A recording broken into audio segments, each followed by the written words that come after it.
Ibn Taymiyyah, rahimahullah, il dit que le problème avec le fait de se venger, c'est que l'être humain, il dépasse toujours les limites. L'être humain... Ah, regardez, répondez dans vos têtes. Un gars, il te met une claque, tu fais quoi? Tu mets une claque? Tu vas viser le nez, tu vas lui mettre un coup de poing. Ah, l'autre, il va monter au cerveau, il est mort. Et là, tu vas regarder, tu vas dire, bah, t'avais qu'à pas me mettre de claque, frère. Voilà, après, tu vas cacher le corps et tu vas t'en débarrasser. Mohim. L'être humain, il est comme ça, c'est que lorsque il va pour se venger, il dépasse les limites. Et on a grandi comme ça. Il met une claque, je mets 2. Il met un coup de poing, j'en mets 2. Il met un coup de pied, j'en mets 3. Il m'insulte une fois, hein, regarde en voiture. Il t'insulte une fois, ou là il t'a klaxonné, il t'en a mis qu'une, hein. Il t'a insulté qu'une fois. Tu l'insultes 3 fois et tu reclaxonnes. Non, tu reclaxonnes d'abord et après tu l'insultes 3 fois. Mais lui, il t'a insulté une fois.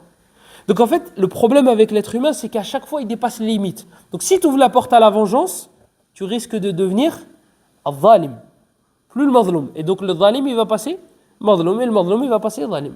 Donc l'injuste, il va passer pour l'opprimé, et l'opprimé, il va passer pour l'injuste. Voilà, et on inverse les rôles. Donc si tu te connais, si tu sais que tu es comme ça, ferme la porte à la vengeance. Laisse, te venge pas. Tu veux pas pardonner? Eh ben tu récupéreras ton haq là-haut. Mais s'il te dit, hey, t'as vu, un jour je t'ai mis une claque sur la tête, tiens, mets-moi une claque sur la tête. Tu sais très bien que tu vas prendre ton élan et que tu vas lui massacrer le crâne. Tu le sais parce que tu as un esprit vengeur. Laisse sa tête. Laisse sa tête. Si vraiment tu veux pas et tu n'arrives pas à te contrôler, laisse sa tête tranquille et tu récupéreras ton haq là-haut. Et sache que pardonner aura une plus grande récompense. Sache cette chose-là.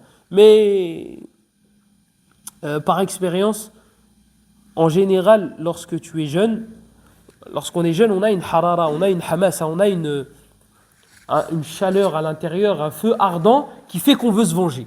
Et plus tu grandis, plus tu t'assagis, plus tu prends de l'âge, plus tu te dis mais pourquoi je vais me venger? Ça sert à quoi? Quand tu es jeune, tu ne te dis pas ça. Tu dis je vais me venger. Et pourquoi je veux me venger? Plus tu grandis, plus tu prends de l'âge, plus tu prends du recul, plus tu te dis mais en vrai ça sert à quoi? Et ça c'est une parole de l'imam Ahmed, rahimahullah ta'ala, que je finissais même pas de la lire. Je finissais pas de la lire. Je commence à finir à la lire. Il disait, quel avantage tu vas en tirer? Quel avantage tu vas tirer dans le fait qu'Allah châtie un serviteur par ta cause? Yani lui, il t'a fait une injustice. Donc, sa répercussion, c'est l'enfer. Il doit passer 10 ans en enfer. Je dis n'importe quoi, 10 ans en enfer. Si toi, tu lui pardonnes, il ne passera pas les 10 ans en enfer. Quel est le plaisir que tu vas avoir à le voir être châtié en enfer?